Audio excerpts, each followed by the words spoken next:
नमस्कार दोस्तों, कैसे हैं आप सब। होपफुली आपने मेरा पिछला वीडियो देखा होगा। काफ़ी इन्फॉर्मेटिव वीडियो है, तो उसको आप ज़रूर देखिए। तो आपकी जो म्यूचुअल फंड जर्नी में और प्लस इस मार्केट डिक्लाइन में आपको एक अच्छा कॉन्फिडेंस देगा। पास्ट परफॉर्मेंसेस आपको पता चल जाएगा कि जब जब मार्केट गिरा है उसके बाद रिकवरी किस तरह से आती है। तो आप ज़रूर उस वीडियो को देखिए, मैं उसके ऊपर लिंक छोड़ दूंगा। और पिछले वीडियोस भी आप काफ़ी मेरे इंफॉर्मेटिव रहते हैं, तो आप उन पे भी देखिए। तो आपकी म्यूचुअल फंड की जर्नी आसान हो जाएगी, और आपको एक पीस ऑफ माइंड रहेगा। और प्लस मैं अपना पोर्टफोलियो तो शेयर करता रहता हूँ, तो वो भी आपको एक कॉन्फिडेंस बूस्टर रहेगा। तो ओके दोस्तों, ये वीडियो तो उनके लिए है जिनके पोर्टफोलियो में काफ़ी फंड्स है, और जिसमें से बहुत सारे फंड्स अभी परफॉर्म कर नहीं रहे हैं। और आपने किसी के रिकमेंडेशन पे या क्या कहते हैं, किसी को यू नो वीडियोस देख के, यूट्यूबर्स के, इन्फ्लुएंसर्स के वीडियोस देख के आपने अपना पोर्टफोलियो बनाया है, बट अभी एज ऑफ नाउ आपको कोई हेल्प नहीं कर रहा है। सारा के सारे पोर्टफोलियो आप जो बनाया आपने, वो ग्रीन से जितना प्रॉफिट कमाया था, ग्रीन से रेड में हो चुका है, और आगे आपको अभी कुछ समझ में नहीं है। तो ये वीडियो उनके लिए है। तो आप ये वीडियो देख के आपको थोड़ा एक आइडिया आ जाएगा कि किस तरह से आपका पोर्टफोलियो रीबैलेंस करना है। ये एक्चुअली सही वक्त है आपका पोर्टफोलियो रीबैलेंस करने के लिए। नॉन परफॉर्मिंग फंड्स को निकाल के आपको अच्छे फंड्स जो आपके परफॉर्म कर रहे हैं उनमें री इन्वेस्टमेंट करने का सबसे बढ़िया मौका अभी ये मिला है। मैं अभी अपने म्यूचुअल फंड्स में के पोर्टफोलियो को ऐसे ही रिजेक्ट करता हूँ कि नॉन परफॉर्मिंग है उनको निकाल के फिर अपने अच्छे परफॉर्मिंग फंड्स के अंदर। इसी तरह से आपका एक पोर्टफोलियो धीरे धीरे करके ओवर द ईयर्स एक कंसोलिडेटेड पोर्टफोलियो बन जाएगा।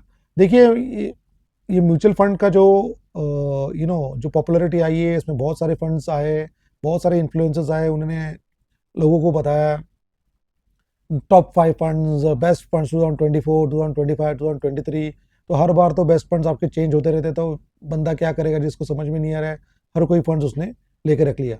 देखिए, एक सिंपल एग्जांपल से समझाता हूँ। अगर मैं मेरी फुटबॉल टीम में सिर्फ रोनाल्डो को के जैसे प्लेयर, जो रोनाल्डो ही सारे ले लूंगा, मेरे 11 के 11 प्लेयर, तो हर कोई जो प्लेयर है, 11 से 11 प्लेयर, उसमें हर कोई गोल मारने की कोशिश करेगा। कोई किसी को पास नहीं करेगा, कोई किसी को डिफेंड नहीं करेगा। गोल जो गोलकीपर का काम कोई नहीं कर पाएगा। तो सारा जो फुटबॉल के ग्राउंड पे पूरा कंफ्यूजन रहेगा। और बिल्कुल भी जो यू नो जो एम से गेम खेलने के लिए गए जीतने का, वो तो हो नहीं पाएगा। तो इसी तरह से आपका जो पोर्टफोलियो है, आपको इस तरह से आपको बनाना है कि आपके पास ऐसे प्लेयर्स हो, जो ऐसे फंड्स हो, जो क्लासिक फंड्स हो, जो बेस्ट फंड्स हो, जो आपको आपकी गोल के साथ अलाइन हो रहे हो। और आपको फाइनल आपने एक बार उसको ले लिए, तो उसके बाद आप शांति से बैठे हो, चाहे मार्केट ऊपर जाए मार्केट नीचे जाए, आपको टेंशन नहीं है, एक पीस ऑफ माइंड है। तो ये समझ के हम आपका अपना वीडियो आगे करते हैं। तो आपको ये समझना है कि किस तरह से आपको ये पोर्टफोलियो आपका डीक्लटर करना है, कम का साइज इसका साइज कैसे कम करना है। ठीक है, तो आगे चलिए देखते हैं किस तरह से हम अपने ये काम कर सकते हैं। ओके दोस्तों, तो कितने फंड्स आपके पोर्टफोलियो में होने चाहिए, और कितने फंड्स ज़्यादा फंड्स है, और आपने बहुत ज़्यादा फंड्स ले लिए ऐसे, बोलते हैं आपके पोर्टफोलियो में बहुत ज़्यादा फंड्स है। देखिए, कितना ज़्यादा फंड्स कितना है, वो जिसका पोर्टफोलियो है उसको पता है किस तरह से मैनेज करना है। बट फॉर एक सिस्टम सेट करने के लिए आप एक समझ के चलिए कि अगर आपका इन्वेस्टमेंट जर्नी 3 से 4 साल हुआ है, 5 साल से कम आपका इन्वेस्टमेंट जर्नी है, तो आपको 4 से 5 फंड आपके गोल्स के सेटिस्फाई करने के लिए काफ़ी है। तो आप डिफरेंट एएमसीज और डिफरेंट स्टाइल्स ऑफ इन्वेस्टिंग, इनको चूज करके, इसका मिक्स एंड मैच करके आपका एक पोर्टफोलियो आप बना सकते हो। 4 से 5 फंड आपके लिए काफ़ी है। और ये मैं इसके लिए 4 से 5 फंड बोल रहा हूँ, तो क्योंकि ज़्यादा फंड्स एक नए इन्वेस्टर्स को आपको मैनेज करने के लिए भी काफ़ी इशू आ सकता है। तो एक एग्जांपल के तौर पे मैं अगर आपको बताऊँ, तो आप लार्ज कैप में आप एक निप्पॉन लार्ज कैप फंड रख सकते हो। मिड कैप में आप कोटक इमर्जिंग इक्विटी फंड रख सकते हो। स्मॉल कैप में आप एसबीआई स्मॉल कैप फंड रख सकते हो। और पारंपरिक फ्लेक्सी कैप, ये 4 फंड्स से आपको आपका जो इन्वेस्टमेंट का जो गोल्स है वो सब इसमें कवर अप हो जाएगा। क्योंकि ये फंड्स नामचीन है, जैसे एक रिलायबल प्लेयर आपने टीम में रख लिया है, और एकदम भी स्टार स्टडेड प्लेयर नहीं है, काफ़ी टाइम से मार्केट के अंदर है, इनका एओएम भी काफ़ी है, और काफ़ी टाइम पुरानी एएमसीज है। तो इनका ट्रैक रिकॉर्ड भी अच्छा है, एकदम सुपर रिटर्न्स नहीं दे रहे, आपको जो 15-20% रिटर्न्स चाहिए वो आपको एक ठीक ठाक बना के ये फंड्स दे सकते हैं। ठीक है, तो ये हो गए आपके इनिशियल जो न्यू इन्वेस्टर्स है जिनका इन्वेस्टमेंट जर्नी 5 साल से कम है। और एज अ न्यू इन्वेस्टर्स आपको चीज़ें काफ़ी सिंपल रखनी है कि आपने फंड सिलेक्ट कर लिए, आपने अपने SIP सेट कर ली और बस उसको रिलीजियसली SIP को डिसिप्लिन से उसको बैंक से कटने दो और बस उसमें ज़्यादा कुछ और एक्स्ट्रा कुछ हाई फाई करने की ज़रूरत नहीं है, ना लमसम और ये सब, वो सब आगे धीरे धीरे जाके जब आपको एक्सपीरियंस आ जाएगा, मार्केट साइकिल्स का आपको आइडिया आ जाएगा, उसके बाद वो धीरे धीरे आप वो सब चीज़ें कर सकते हो। बट इनिशियली जब आपकी जर्नी स्टार्ट होती है आप उसको बेसिक सिंपल रखो, आपने अच्छे फंड्स लेके रख लिए और बस आपको ये करना है कि आपको उसके अंदर पैसे नियमित तरीके से जाने चाहिए। ठीक है, ओके। तो सर फिर इसके बाद आता है जिनके इन्वेस्टमेंट की जर्नी 5 साल के ऊपर हो चुकी है और उनको काफ़ी आइडिया आ चुका है कि 5 साल में उन्होंने एक दो मार्केट फॉल्स देख लिए। ऐसे इन्वेस्टर्स के लिए अप टू आप, मैं बोल सकता हूँ 8 से 9 फंड या 8 से 10 फंड आप रख सकते हो, बट आपके गोल्स उसके साथ मैच होने चाहिए और आपका जो फंड्स है एक ही AMC के सारे होने नहीं चाहिए कि, और एक ही फंड मैनेजर के पास भी सारे होने नहीं चाहिए, तो आपको उसको थोड़ा डाइवर्सिफाई करके आपको रखना पड़ेगा। एंड आपको आपके जो फंड्स, आप जितने भी आपने फंड्स लिए वो आपके गोल के साथ मैच होने चाहिए। एग्जाम्पल देता हूँ कि एक छोटी कंपनी में आपके पास 3-4 ही बंदे, आपने स्टार्ट की कंपनी, उसके बाद जैसे आपकी कंपनी के प्रॉफिट्स बढ़े और आपने कंपनी को एक्सपैंड किया तो आपको और बंदे लगती है तो थोड़ा थोड़ा और दूसरा काम करने के लिए कि ये आपके 4 बंदे जो स्टार्टिंग में थे वो कोई और रोल में चले गए और अब फिर उनकी जगह किसी और ने फिलअप कर थे। तो इसी तरह से आपका जो म्यूचुअल फंड का जो ये पोर्टफोलियो है आपको उस तरह से फिलर्स आपको भरने पड़ेंगे ताकि आपका जो मेन जो 4 बंदे वो मेन कंपनी के मैनेजमेंट की तरफ ध्यान दे और बाकी जो काम है किसी और कोई और करे। तो इसी तरह से आपके आपके पोर्टफोलियो को आपको बनाना है। ठीक है, अप टू 8 to 10 पोर्ट जो है आपका, इससे जो सीजन इन्वेस्टर्स है उनके लिए ये एक अच्छा स्ट्रैटेजी है, क्योंकि वो मैं उसी तरह से ही फॉलो करते करते अब मेरे जो इतने फंड्स है, आगे मैं बताऊंगा कि मेरे इतने फंड्स क्यों रखे हुए मैंने। ठीक है, तो ये एक बात आप ध्यान रखिए, जिनके पोर्टफोलियो या जिनके इन्वेस्टमेंट्स 5 साल से ऊपर हो चुके हैं उनके लिए 8 से 10 फंड रखना कोई बड़ी बात नहीं है। उनके लिए मैनेज करना का मैनेज भी कर सकते हैं इसलिए क्योंकि उनका ऑलरेडी 5 साल की जर्नी हो चुकी है, उनको पता है और उनके बेस्ट फंड्स उसके अंदर आ चुके हैं। तो ऐसे में क्या होता है कि आपके जो कोर फोलियो आपने 5 साल से बनाया है, उसके बाद आपको लगा कि आप मेन पोर्टफोलियो, तो आपने उसमें डिफेंस का थीमेटिक वाला फंड ऐड कर लिया, तो आपने कोई मैन्युफैक्चरिंग वाला फंड ऐड कर लिया, तो आपको ने वो चीज़ को ट्राई करने के लिए लेके आप 3-4 फंड्स और ऐड कर सकते हो, तो आपके जो मेन पोर्टफोलियो को ये बूस्ट करने के लिए। तो इसीलिए मैंने कहा कि जिनके 5 साल पूरे हो चुके हैं वो 8 से 10 फंड रख सकते हैं। ठीक है, और एक बात कि जब आपके पास इतने सारे फंड है तो किसी भी AMC में आप मैक्सिमम 25% से ऊपर ज़्यादा पैसा मत लगाइए, तो आपको डाइवर्सिफाई करके आपके फंड्स को रखना है। तो इतना बात ध्यान रखिए कि किसी भी एक ही फंड में अपने 50% रखे और बाकी सब फंड्स में थोड़े थोड़े फंड है। प्रॉपरली डाइवर्सिफाई कीजिए कि अगर कि ये नहीं परफॉर्म करेगा तो ये ऊपर आ जाएगा। तो इस तरह से आपको एक आइडिया रहता है। तो सीजन इन्वेस्टर्स है उसको ये सब पता होता है।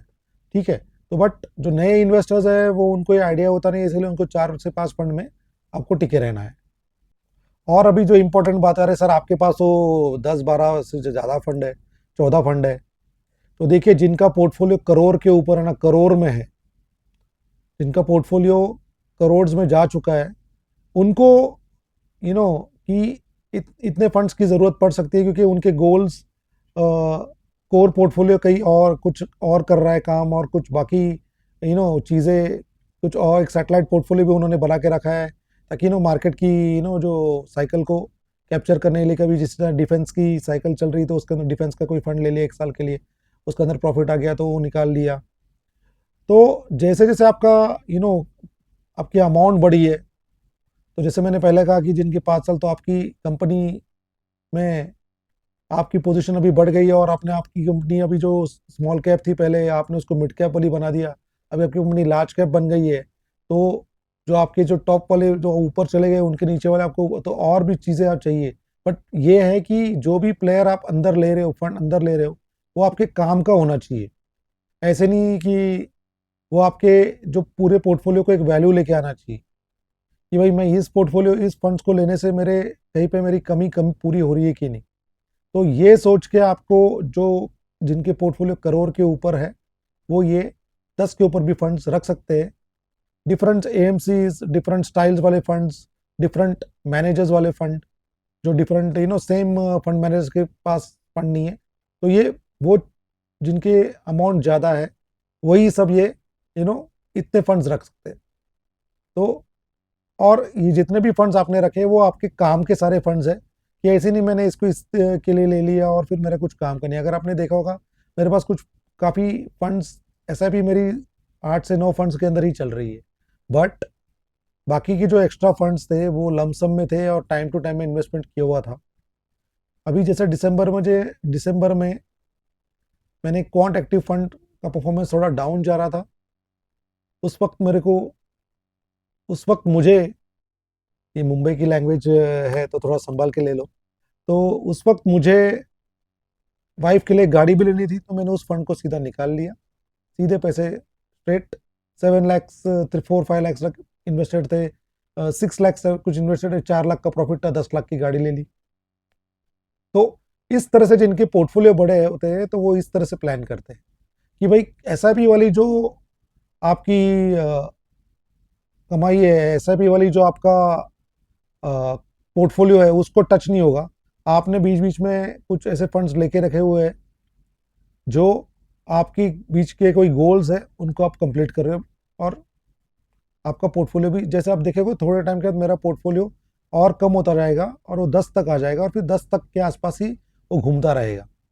अभी भी 14 है, 2 निकलेंगे क्योंकि उनका परफॉर्मेंस नीचे आ चुका है, देखा है मैंने, और वो निकल जाएंगे क्योंकि इस तरह से मैं अपना जर्नी कंटिन्यू करते आया हूँ और प्रॉफिटेबल में हूँ। तो कोई भी मुझे बोलता है कि यार आपके पास को बहुत ज़्यादा फंड है तो उससे मुझे बॉदर होता नहीं।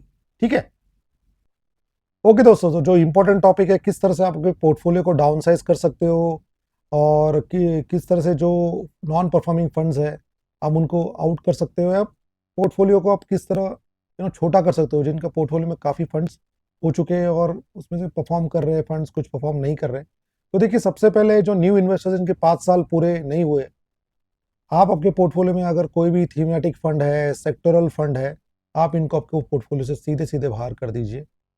ये फंड्स आपके लिए नहीं है, ये साइक्लिक फंड्स होते हैं, काफ़ी रिस्की फंड्स है।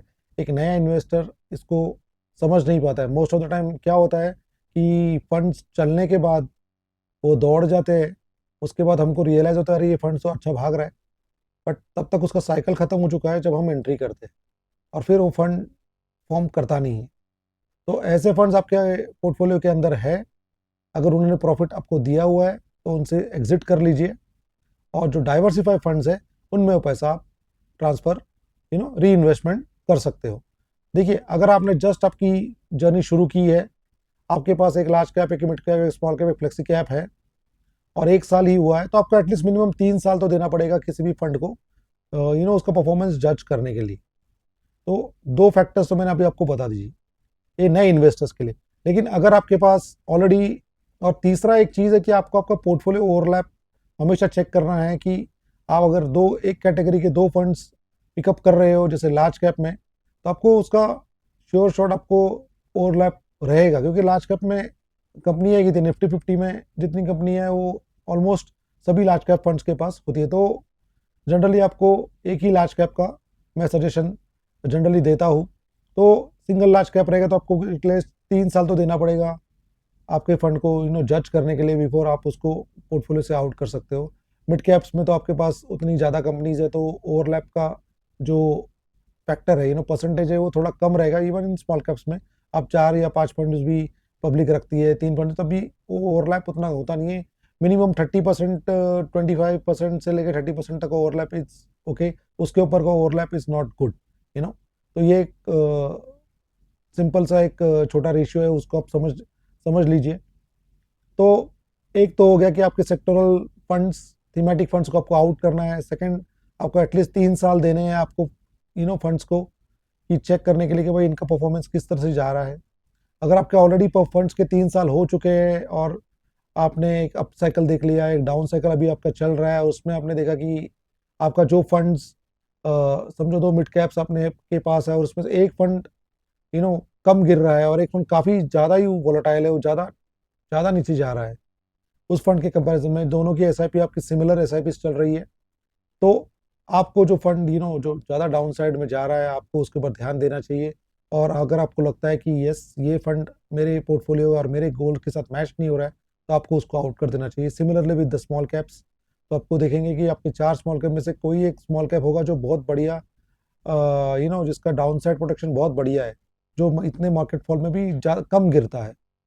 तो आपको आइडिया है कि एक फंड बहुत काफ़ी नीचे गिरा है, एक फंड थोड़ा सा उससे बेटर परफॉर्म है, और तीसरा उससे बेटर है, चौथा उससे बेटर परफॉर्म है, बट चारों के चारों गिरे हुए।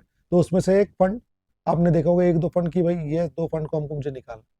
तो ऐसे करके ही मैंने मेरे जो axis small cap, SBI small cap, आपका जो कोटक इमर्जिंग इक्विटी फंड और परक पारिक, ये 4 फंड जो मेरे कोर पोर्टफोलियो के अंदर है।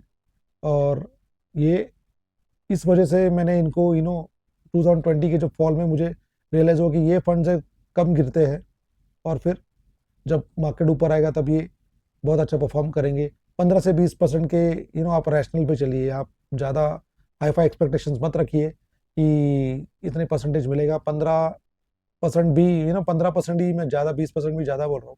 15 16 17% भी अगर आपको आपकी 10 15 20 साल की जर्नी में एवरी ईयर आपका बढ़ता गया, तब भी आपको अमीर बनने से कोई रोक नहीं सकता। तो ये है आपके 3 पॉइंट्स प्लस।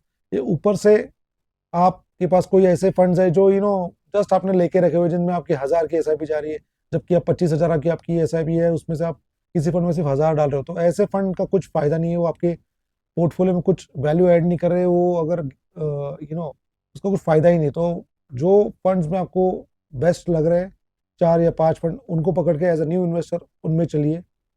जो सीजन इन्वेस्टर्स है उनको पता है किस तरह से अपना पोर्टफोलियो को मैनेज करना है। उनके कोर पोर्टफोलियो होते हैं, जैसे जैसे मैंने बोला कि मेरे 4 या 8, मेरे पहले भी बोला कि 7 8 फंड्स हैं जिनमें एसआईपी चल रही है, उनको टच करता ही नहीं हूँ मैं। बाकी 7 to 8 फंड्स है जिनको अगर मुझे पैसा चाहिए तो वही से निकलता जाएगा। तो आपकी जो मेन पोर्टफोलियो जो है वो हमेशा चलता रहेगा। आपने इन बिटवीन जब मार्केट साइकिल देखा कि जब ये एक्सपीरियंस आपको तभी आएगा जब आप 5 6 साल मार्केट में गुजारोगे कि भाई अभी डिफेंस का सेक्टर चलेगा तो मैं उसी के टाइम में मैंने लमसम 1 लाख कर दिया, या मैन्युफैक्चरिंग का सेक्टर चलेगा उसी टाइम में आपने इन्वेस्टमेंट कर दिया 1 लाख। वो 1 लाख के जब आपने 1 साल के बाद देखा कि 1 लाख के 1.25 लाख हो गए, 1 लाख के 1,30,000 और 30% का रिटर्न आ गया, तो आपको आइडिया है कि ये मेरा अभी वो पैसा आपको जब चाहिए था आपने वो निकाल लिए उस तरह से। तो आपकी जो एसआईपी जो चल रही है वहाँ पे आपको कुछ फर्क नहीं पड़ा, वहाँ पे वो फंड्स आपके चलते जा रहे हैं, वहाँ पे कंपाउंडिंग का इफेक्ट लगता जाएगा। आपको जो भी फंड्स चाहिए, गोल बेस 3 साल के बाद गाड़ी लेनी है, कुछ लेना है, तो आपने अलग से फिर इन्वेस्टमेंट करना है, वो भी 5 साल के इन्वेस्टमेंट्स आपके होने के बाद, जब आपको एज आप एक सीजन इन्वेस्टर बनते हो। धीरे धीरे करके आपको आइडिया आ जाएगा कि किस तरह से आपका पोर्टफोलियो आपको मैनेज करना है। बट होपफुली ये वीडियो आपको मदद करेगा। तो ये जो मैंने अभी आपको पॉइंट्स बताए, तो इसको आप फॉलो करके एक प्रॉपर पोर्टफोलियो बना सकते हैं, जो आपका गोल्स बेस्ड पोर्टफोलियो होगा, और आप उसको मैनेज भी कर सकते हो। ऐसा नहीं कि आपके पास 15 20 30 40 फंड्स आपने लेके रख लिए और फिर पता ही नहीं चल रहा है क्या चल रहा है। इनिशियली में पोर्टफोलियो को छोटा रखिए, धीरे धीरे करके बाद में उसको आप बढ़ा सकते हो। देखिए, म्यूचुअल फंड की जो जर्नी है या इन्वेस्टमेंट की जर्नी है काफ़ी बोरिंग है। तो आपको इसको एक सोच के चलो कि मैं एक बस में बैठा हूँ, तो मुझे मंजिल तक मुझे पहुँचना है। अब कितने बीच में खड्डे आ रहे हैं, ड्राइवर चेंज हो रहा है, इससे आपको मतलब नहीं है। आपने एक बार टिकट निकाल ली है, आपको उस जर्नी को किस तरह से कंप्लीट करना है, मंजिल को आपको पाना है, इतना आपको याद रखना है। तो देखिए, हो सकता है कि आपको बढ़िया ड्राइवर मिल जाए, आप जिस रोड पे जा रहे हो बहुत बढ़िया रोड हो, और आप जो आपकी जो जर्नी है 12 घंटे की जर्नी है, आप बस में बैठ के जा रहे हो, 16 घंटे की जर्नी है सोचो, और ड्राइवर बढ़िया मिला है, अच्छे से गाड़ी चला रहा है, सेफली गाड़ी चला रहा है, बढ़िया, आपको बस भी बढ़िया मिल गई, आपको ट्रैवल वाली बस भी जो थी बढ़िया मिली, और आप वहाँ पे 3 4 घंटे पहले पहुँच गए। तो आपको क्या करना है ऐसे टाइम में कि ये बेसिकली आप इसको अलाइन करिए अपने गोल के साथ, कि कंपैरिजन कर लीजिए कि अगर आपका गोल जल्दी ही पहुंच रहा है, जो आप 10 साल में आपने प्लान की थी कि मुझे 10 साल में एक गाड़ी लेने के लिए या 10 साल में मैं अपना घर लेने वाला हूँ और इतना पैसा मुझे 10 साल में चाहिए, तो अगर वो आपको 8 साल में, बिकॉज मार्केट्स हैव डन, आपने लोअर एंड में इन्वेस्टमेंट शुरू की, जब भी मार्केट डिप्स वो अपने पैसे डालते गए, और आपका जो गोल है instead of 10 years it is coming to 8 years. जैसे ही आपका गोल का जो अमाउंट आपने प्लान किया था आपको आपके पोर्टफोलियो में दिख गया, आपको वो पोर्टफोलियो निकाल लेना चाहिए, withdraw that money and use it for the goal. आपने घर के लिए लोन के लिए लिया है, जैसे भी हो, आपने गाड़ी के लिए प्लान किया था, आपने फॉरेन ट्रिप के लिए प्लान किया था, what ever is the goal, वो आपको अगर लग रहा है, get that trip, get that car, और गेट दैट होम लोन, और गेट दैट, मतलब जो घर है, ज़मीन खरीदनी, जो भी है, उसको पैसा निकाल लीजिए, जो गोल था उसको कंप्लीट कर लीजिए। लालच बुरी बला है, ये सोच के चलो कि यार यार मार्केट अभी और हो सकता है ऊपर चला जाए, बट ऐसा मोस्ट ऑफ द टाइम होता नहीं है। जब भी हम सोचते हैं उस टाइम साला मार्केट नीचे चला जाता है, जो पैसा हमको निकालना चाहिए तो हम निकाल नहीं पाते, और फिर और हम 2-3 साल के लिए अटक जाते हैं, अपने गोल की फिर पूरी लग गई। तो लालच मत करना, गोल पूरा दिख रहा है, हो रहा है, पैसा निकाल के सेफर इन्वेस्टमेंट्स के रख दो। अगर हो सकता है कि आपका 2-3 महीने के बाद गोल आपका आने वाला है, बट आपको लग रहा है पैसा आ गया, निकाल लो, बैंक के अंदर रख दो 10। दूसरी बात यह है कि आपका जो गोल जल्दी खत्म मतलब नहीं हो रहा है, आपका गोल 1-2 साल लेट खत्म हो रहा है, कोई टेंशन नहीं है, आपका SIP कंटिन्यू करो। आपको मार्केट हो सकता है कि आपको मार्केट से साथ नहीं दिया और 1-2 साल, तो ये सोचिए कि जितना भी आपने टाइम अंदर दे रहे हैं मार्केट में, कंपाउंडिंग होगा। आप आपका SIP कंटिन्यू कर रहे हो, अगर आपका थोड़ा कुछ एडिशनल फंड्स है आप डालते जा रहे हो, जब भी मार्केट ऊपर आएगा तो आपका गोल जो 10 साल का है तो आपको ज़्यादा ही पैसा मिलेगा। तो ये सोच के आपको आपका ये जर्नी शुरू रखना है, ठीक है। और हो सकता है कि आपका इन द बीच की जर्नी में आपको लगे कि आपको जो अमाउंट ऑफ पैसा चाहिए था वो आपको थोड़ा और ज़्यादा चाहिए, क्योंकि इन्फ्लेशन आ गया, बाकी प्रॉपर्टी के प्राइस बढ़ गए, गाड़ी की प्राइस बढ़ गई, या कुछ फीस बच्चों की बढ़ गई और एजुकेशन के लिए आपने, बट शादी का खर्चा बढ़ गया, तो आपने सोचा कि यार मैंने तो इतने प्लान किए थे बट मुझे थोड़ा ज़्यादा चाहिए, बट तो आपको आइडिया आ जाएगा इन बिटवीन द आपका जर्नी की, यार मुझे 4-5 लाख या 10 लाख और चाहिए होंगे, तो मुझे, तो आपको तभी प्लान करके आपका SIP बढ़ाना पड़ेगा। आपको जहाँ पे लमसम करके मार्केट डिप्स में लमसम करके आपको आपका इन्वेस्टमेंट्स बढ़ाना पड़ेगा। स्टेप अप कीजिए अपने SIP को 5 से 10% एन्युअली, वो तो एक जनरल स्टैंडर्ड है ही, 5 से 10% अपने स्टेप अप करते जाइए SIP को, तो आपका गोल जो अमाउंट एक्स्ट्रा जो चाहिए वो आपको कंप्लाई हो जाएगा।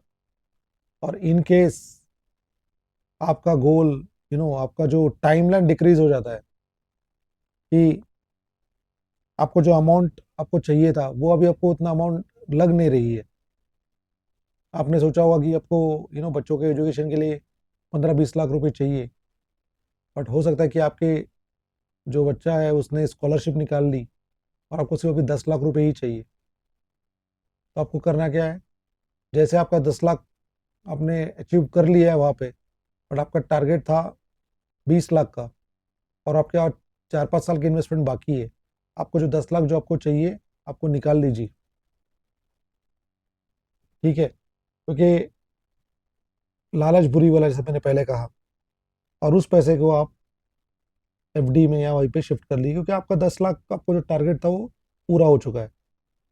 अगर वहाँ पे समझो आपका 11 लाख 12 लाख रुपए हो गए हो, तो आपको 10 लाख रुपए निकाल लीजिए, 2 लाख रुपए रख लीजिए, बट आपका जो टारगेट के लिए आपने 10 लाख रुपए चाहिए थे, क्योंकि 10 लाख बच्चे ने स्कॉलरशिप में करके बचा लिए आपके, और 10 लाख आप है उसको शिफ्ट करके रख दीजिए। तो ये बात ध्यान में रखिए, लालच बुरी बला है, और मार्केट कभी भी बुरी तरह पटकता है, ये आपने अभी इस मार्केट साइकिल में देखा होगा। तो इसमें लालच नहीं करने का, आपका अगर गोल बेस्ड सब कुछ फाइनेंशियल प्लान्स करो, बैठो घर पे, आपकी वाइफ के साथ बैठो अगर वो भी वर्किंग वूमन है, and then plan and then go as per the plan, as per the goal, तभी आपका इस जर्नी पूरा सक्सेस होगा। मेरी इस जर्नी में मेरी वाइफ का काफ़ी हाथ है।